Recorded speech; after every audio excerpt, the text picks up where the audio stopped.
Commanders lead from the front. Yes. So there's certain principles. So I'm not saying this as a cliche. I'm saying it as a very mechanics of war. Vikram Batras. There are certain elements which are very, very necessary when you are going in for offensive operations.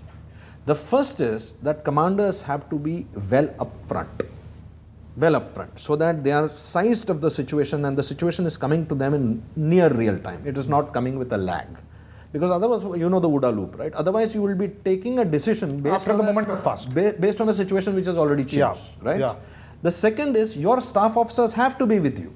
So the command headquarters needs to be stationed forward with all the staff officers there. Because if you have to take a logistical decision, if you have to say, okay, I need air cover, then you need your air GLO. Or direct artillery. RT cover. So you need a forward observation officer with you. That is why the term is forward observation officer, not headquarter observation officer. He's forward observation officer. So you need your troops need to know your location. Very important.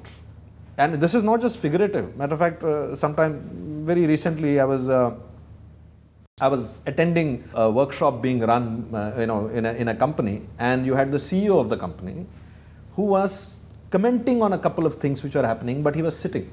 So in the hall, people could not see him, and they were like, trying to crane their neck as to say who is speaking or whatever. It's a very good metaphor to explain that leaders' location should be known by all troops. Yes. Troops must be aware where the leader is. It's extremely important. So when you are doing what is called advance to contact, which is basically when you are trying to penetrate a market or you're doing sales, this is advance to contact is you are advancing and you know there will be enemy contact soon. You are in enemy territory or you are impending to advance to contact. Commanders have to be well forward. That is equally true in the corporate world, that if you are you can't manage it from your headquarter office, right? So, and of course, only what I'm saying is it's a metaphor. It doesn't mean that the CEO has to be physically present. It means that his situational awareness must have no slack in the communication lines, no slack whatsoever. And one of the biggest dangers that I have seen nowadays, happening increasingly because of this digitization, platforms, analytics, dashboard. The big danger of dashboard is if you got a dashboard in front of you, you have to constantly check whether the dials are connected to the wheels. Yes. Because there could be a possibility that in the other side of the dashboard, there are staff officers who are turning the dial the way you want to see it. The ability to discern where is this unit at. Sometimes it needs a realignment. That realignment requires a very different temperament. It requires a very different skill set. Running a steady state organization requires a different skill set. Incredible listening skill sets. You have to gauge at every level what is happening, what is making this unit tick so well.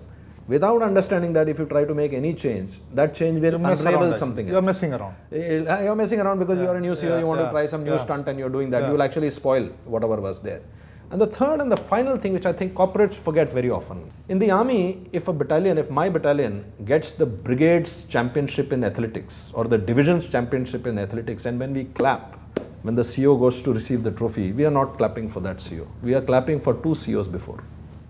Because we know there is no way in his 2 years he could have made these medals. These medals actually belong to the CEO who had the vision to say, I'm going to take 40 athletes, put them aside. The rest of the battalion will have to work harder, but we'll make them rest. We'll give them training for 8 hours a day. We'll send them to Patiala. We'll manage without this 40. Others will put in other extra duty for the shortfall. That vision results 6 years down the line in the medals and winning the championship.